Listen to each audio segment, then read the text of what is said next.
মেম্বারকে সবাই মিলে অনুমতি দেওয়া হলো তার ইচ্ছা মতো আমাকে জুতা দিয়ে মারবে। মেম্বারও তাই করলো। আমি শুধু মুখ বুজে সহ্য করছি। জানি এখন যদি বলি মেম্বার আমার মা বোনের সাথে খারাপ ব্যবহার করেছে তাহলে কেউই আমার কথা বিশ্বাস করবে না। আমাকে মারতে মারতে মেম্বার হাঁপিয়ে গেছে। শেষে বলল, কালের ভেতরে আমার টাকা দিবি, কই থেকে দিবি এটা বলতে পারবো না। আর আমার মেয়ের সাথে তোর বিয়ে তো দূরের কথা, তোর মুখটাও দেখতে চাই না আমি, বলে সবাই চলে গেল। আম্মু আর ঈশা কান্না করছে। আম্মু বলল, গরিবের কেউ নাই রে বাবা, বিনা কারণে তোরে মেরে চলে গেল। আমি বললাম, আম্মু আমরা আর এই গ্রামে থাকবো না, এভাবে চললে সবাই আমাদের অপমান করবে। ঈশা বলল, হুম ভাইয়া, আমাদেরকে অনেক বড় হতে হবে। আম্মু বলল, তাহলে তুই এখন কি করতে চাস? আমি বললাম, আমাদের এখান থেকে পালিয়ে যেতে হবে। আমার ভাবতেও খুব কষ্ট হয় মা, নিজের গ্রাম ছেড়ে পালিয়ে যেতে হবে, তাও আবার মা বোনকে নিয়ে। আম্মু বলল, এইটা ছাড়া আমাদের কাছে আর কোনো উপায় নেই। ঈশা বলল, ভাইয়া তাহলে মেম্বারের টাকা দিবি না? আমি বললাম, দিব, তবে আগে আমি নিজে প্রতিষ্ঠিত হয়ে নেই। ঈশা বলল, কিন্তু আমরা কই যাব? আমি বললাম, শহরে যাব, তোর যত দরকারি কাগজপত্র আছে সবগুলো রেডি করে রাখ। ঈশা বলল, ঠিক আছে ভাইয়া। ফোনটা বের করে রাত 11টার 3টা টিকিট কাটলাম। দেখতে দেখতে প্রায় 10টার মতো বেজে গেল। আর আমাদের গ্রামে 9টার পর সবাই ঘুমিয়ে পড়ে। আমরা তৈরি হয়ে রওনা দিলাম। চোরের মতন হেঁটে যাচ্ছি। এখন সবাই জানে মেম্বার যে আমার কাছে টাকা পায়। কপাল খারাপ থাকলে যা হয়। কিছু প্রয়োজনীয় খাবার নিয়ে বাসে উঠে পড়লাম। মা আর বোন সামনে বসেছে আর আমি পেছনে। আমার সাথে একজন মুরব্বী বসেছে। মুরব্বী বলল, তা বাবা তুমি কই যাবা? আমি বললাম, জি আঙ্কেল, ঢাকায়। আপনি? আঙ্কেল বলল, আমিও ঢাকায় যাব। তা ঢাকায় কিসের চাকরি করো তুমি? আমি বললাম, কিছু করি না আঙ্কেল। আর কার কাছে যাব, কি করব কিছুই এখনো জানি না। আঙ্কেল বলল, মানে তুমি কি বলতেছো? কিছুই বুঝলাম না। আমি বললাম, না মানে আপনার কাছে বলবো। আঙ্কেল বলল, আমি তোমার বাবার বয়সী, আমাকে বলতে পারো। আমি বললাম, আসলে হয়েছে কি? এরপর সবই তাকে বললাম। এই জন্য বাড়ি থেকে পালিয়ে যাচ্ছি। আঙ্কেল বলল, এমন মেম্বার যেন আর কারো গ্রামে না হয়, এটাই দোয়া করি। আর তুমি চাইলে আমাদের বাসায় থাকতে পারো, আমাদের উপরে একটা ফ্ল্যাট খালি থাকে। আমি বললাম, আঙ্কেল আমাকে এভাবে সাহায্য করার জন্য আপনাকে অনেক অনেক ধন্যবাদ। আমিও তাই চিন্তা করছিলাম মা বোনকে নিয়ে কোথায় উঠবো। কিন্তু আঙ্কেল আপনাকে বাসা ভাড়া কত দিতে হবে? আঙ্কেল বলল, তুমি কোন ক্লাসে পড়ো? আমি বললাম, জি এবার এইচএসসি এক্সাম দিয়েছি, এখন রেজাল্টের অপেক্ষায় আছি। আঙ্কেল বলল, তোমাকে ফ্ল্যাটের ভাড়া দিতে হবে না, আমার 2টা মেয়ে আছে, তুমি শুধু ওদের একটু টিউশনি করায়ও। আমি আঙ্কেলকে জড়িয়ে ধরে বললাম, আপনি আমার অনেক বড় উপকার করলেন, কি করে যে আপনাকে আমি ধন্যবাদ দিব, দেওয়ার মতো আমার কোনো ভাষা নেই।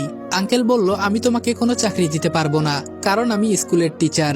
আমি বললাম, আরে আঙ্কেল সমস্যা নাই, আমি খুঁজে বের করে নিব কোনো চাকরি। আর আঙ্কেল আপনি আমাদের গ্রামে কিসের জন্য এসেছেন? আঙ্কেল বলল, এখানে আমার বড় ভাই থাকে, তাই গ্রামে একটু বেড়াতে আসছিলাম। আমি বললাম, ও বুঝলাম। আঙ্কেলের সাথে কথা বলতে বলতে কখন যে ঘুমিয়ে গেছি বলতে পারি না। ঘুম থেকে উঠে দেখি চলে আসছি। একটু পর আঙ্কেলের একটা মাইক্রো এলো। আঙ্কেল বলল, বাবা উঠো, একসাথে যাই। আমি বললাম, আরে না আঙ্কেল, আপনি শুধু ঠিকানা বলেন, আমরা রিক্সা নিয়ে চলে আসব। আঙ্কেল বলল, আরে উঠো তো। আম্মু আর বোনকে তুলে আমিও উঠে গেলাম। কি আর করার, এত রিকোয়েস্ট করছে। বাসায় আসার পর আঙ্কেল ভেতরে যেতে বললেন, কিন্তু গেলাম না। আমি বললাম, আঙ্কেল চাবিটা দিন। বাসায় তো আছি, পরে যাবনি। আঙ্কেল বলল, ফারজানা মা কই তুই? ফারজানা বলল, হুম বাবা কি হয়েছে?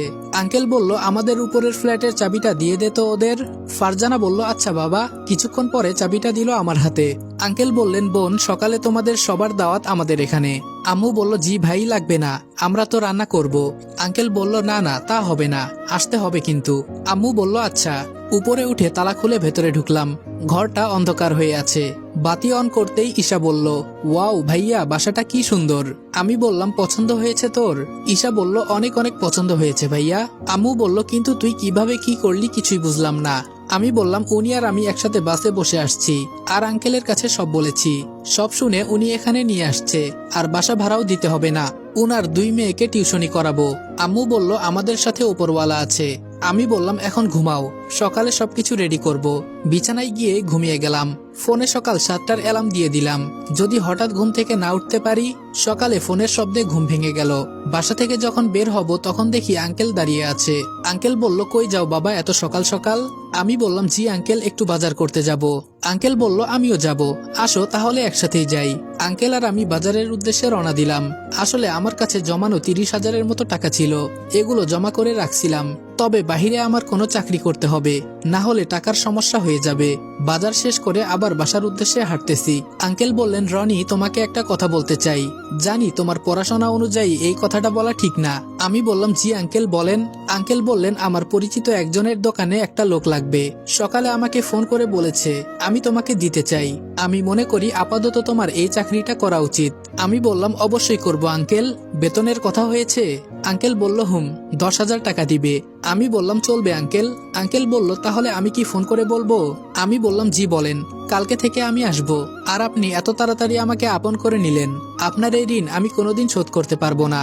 আঙ্কেল বলল, আরে বাবা, এমন করে বলো না, তুমি তো আমার ছেলের মতোই। আমি বললাম, আঙ্কেল, আজকে রাত থেকে আপনার মেয়েদের আমি পড়াবো। আঙ্কেল বললেন, আচ্ছা। বাসায় এসে আম্মুর কাছে বাজারগুলো দিলাম। আমি বললাম, আম্মু, আমার চাকরি হয়ে গেছে, আর এসবের পিছনে আঙ্কেলের হাত আছে। আম্মু বলল, উনি খুব ভালো মানুষ। আমি বললাম, আম্মু, নইলে দেখো তো আমার জন্য কত কিছুই করছেন। আচ্ছা আম্মু, ঈশা কই? আম্মু বলল, দেখ, এখনো পড়ে পড়ে ঘুমাচ্ছে। আমি বললাম, থাক, বেচারি কখনো রাত জাগে নাই, একটু ঘুমাক, এখন তুমি ডাক দিও না, অনেক সময় হয়ে গেল। আমি বসে বসে ফোন টিপছি, হঠাৎ শুনি দরজায় কলিং বেল বাজতেছে। আমি বললাম, ঈশা, দেখ তো কে এসেছে। ঈশা বলল, যাইতেছি। ঈশা দরজা খুলতেই দেখলো একটা মেয়ে দাঁড়িয়ে আছে। ঈশা বলল, কে আপু? আপনাকে তো চিনতে পারলাম না। মেয়েটা বলল, জি, আমার নাম মিতু, আমি বাড়িওয়ালার বড় মেয়ে। আমি মনে মনে চিন্তা করছি, যাক বাবা, এ তো দেখি অনেক বড় মেয়ে, তার মানে ফারজানাকে আর মিতুকে পড়াতে হবে। ঈশা বলল, আপু, আমার নাম ঈশা। মিতু বলল, কি আপু আপু বলছো? তুমি তো আমার বড়। ঈশা বলল, না, আপনি আমার থেকে বড়। মিতু বলল, তুমি কোন ক্লাসে পড়ো? ঈশা বলল, কলেজে ভর্তি হব। মিতু বলল, আমি এই বছর এসএসসি দিব, সেই হিসেবে তুমি আমার বড়। ঈশা বলল, মিতু বলল, তাহলে ফ্রেন্ড? ঈশা হাত মিলিয়ে বলল, অবশ্যই। আমি বসে বসে সব দেখছি। মিতু বলল, আন্টি কই? ঈশা বলল, আম্মু তো ভেতরে রান্না করছে। মিতু বলল, তা বললে কি হবে, আমাদের বাসায় যেতে হবে এখন। ঈশা বলল, তুমি যাও, আমরা আসছি। মিতু বলল, তুমি কি তুই করে বলবা, আর আমি সবাইকে নিয়ে একসাথে যাব। ঈশা একটু হেসে বলল, আচ্ছা, তুই করেই বলবো। ভাইয়া, আম্মুকে ডাক দে। মিতু বলল, তাহলে কি এটা তোমার ভাই? ঈশা বলল, মিতু বলল, খুব কিউট তো। আমি সবাইকে নিয়ে নিচে গেলাম, আন্টিকে সালাম দিলাম। আম্মু আন্টির সাথে ভেতরে চলে গেল। আমি আর আঙ্কেল সোফায় বসে কথা বলছি। একটু পর সব রেডি হয়ে গেলে সবাই মিলে খেতে বসলাম। আঙ্কেল বললেন, ফারজানা আর মিতু, আজকে রাত থেকে রনি তোদের পড়াবে। ফারজানা বলল, আচ্ছা বাবা। মিতু আস্তে করে বলল, আমি তো তাই চাই।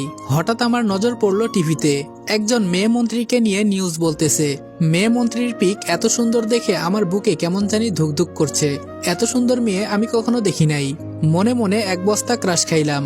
আবার নিজের মাথায় নিজে চাপড় মেরে বললাম, ফালতু চিন্তা করে লাভ নাই, উনি একজন মন্ত্রী, আমাদের মতো সামান্য মানুষ নিয়ে তিনি চিন্তা করবেন না। আঙ্কেল বললেন, টিভিতে নিউজ দেখো, উনি নতুন মন্ত্রী হয়েছে, কিন্তু কয়েকদিন পর সামনে থেকেই দেখতে পারবা, উনি কিছুদিন পর ফারজানাদের স্কুলে আসবে। আমি বললাম, এত অল্প বয়সে মন্ত্রী, বিষয়টা বুঝলাম না। আঙ্কেল বললেন, যারা এসবের পিছনে লেগে থাকে তাদেরই হয়, বড় কথা হলো তুমি যেটা করতে চাও সেটার পেছনে তোমায় সময় দিতে হবে। আমি বললাম, আঙ্কেল ঠিক কথা বলেছেন। খাবার খেয়ে বাসায় চলে এলাম। আমি বললাম, ঈশা, এইদিকে আয় তো। ঈশা বলল, ভাইয়া বল। আমি বললাম, মিতুর সাথে কথা বলে দেখিস তো, কোন কলেজে ভর্তি হলে তোর ভালো হবে। ঈশা বলল, আচ্ছা ভাইয়া। রাতে পড়ানোর জন্য আঙ্কেলের বাসায় গেলাম। কলিং বেল বাজতেই আন্টি দরজা খুলে দিল। আন্টি বলল, আসছো তুমি বাবা? আমি বললাম, জি আন্টি। আন্টি আমাকে পড়ার ঘর দেখিয়ে দিলেন। আমি আন্টির দেখানো রুমে গিয়ে দেখি দুই বোন মিলে ফোনে লুডো খেলছে। আসসালামু আলাইকুম এভরিওয়ান। অযোগ্য ভালোবাসা গল্পের প্রথম পর্ব এখানেই শেষ করলাম। ভিডিওটা ভালো লাগলে লাইক এবং কমেন্ট করে দিও, আর চ্যানেলে নতুন হলে সাবস্ক্রাইব করতে ভুলবে না। তো দেখা হচ্ছে নেক্সট ভিডিওতে। ততক্ষণ ভালো থাকবা, সুস্থ থাকবা। আল্লাহ হাফেজ।